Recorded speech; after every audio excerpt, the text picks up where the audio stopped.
I was thinking for a long time how to start this video because it needs to be concise and compendious, but I also want it to be very, very comprehensive. And I guess the best place to start is at the beginning. There's been many different versions of my life story, which have been put on the internet as of late and from many years ago. But I'm going to give a very, very quick overview of my story.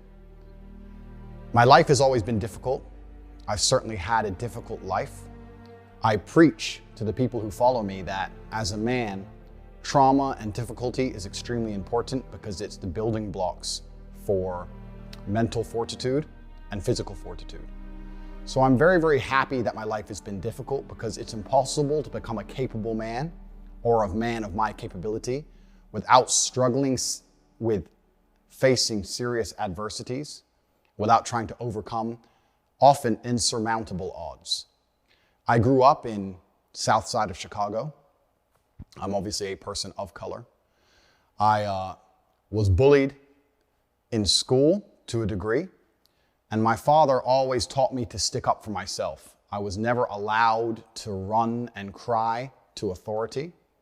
I was told that if someone wants to mess with you or come at you, you can't always go tell the teacher. Sometimes you have to deal with it. I was actually picked on by these two kids when I was riding the school bus home. I think I was around 5 and they were around 7. They were a bit older than me, and they used to pick on me on the school bus. They'd sit behind me, throw things at me, hit me, etc. And I came home and I told my dad about it. I said, "Dad, these 2 kids are picking on me every single time I get the school bus. I don't know what to do." And my dad said, "I'm not going to call the teacher because the teacher ain't on the bus. And I'm not going to call the school bus driver because they're busy driving. Son, if you want to deal with this, you're going to have to deal with it yourself." And I said, "But Dad, they're bigger than me. What do you want me to do? There's 2 of them and they're bigger than me." And at the time, I'd just come home from school and I was holding a lunchbox. And my dad pointed and said, "You have a lunchbox, son? Teach them."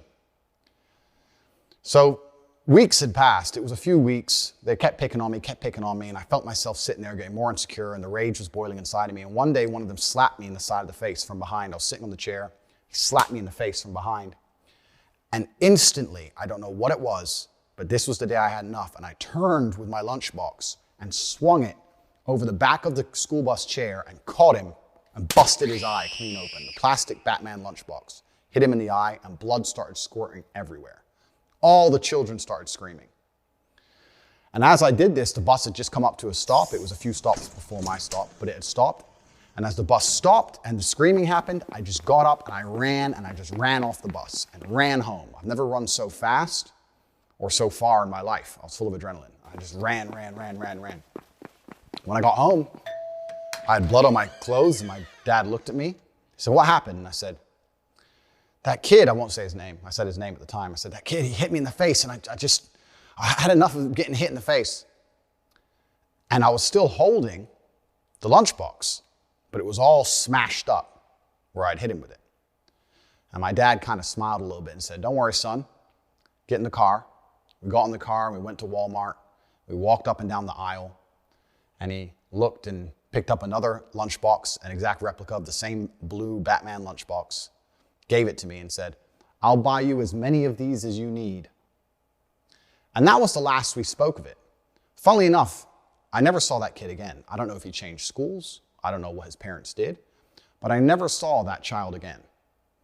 So even from a very, very young age, I was taught that going to authority and crying and hoping someone else is going to fix your problems is not the way a man should conduct himself.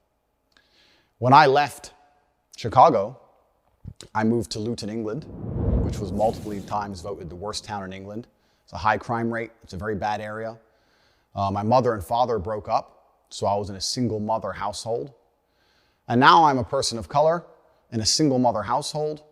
I'm also the only American at the time in Luton. And I had, again, repeat problems in school. I was picked on for being the only American. I was picked on for not knowing things I should have known because I hadn't been through the English educational system. I'd been through the American educational system.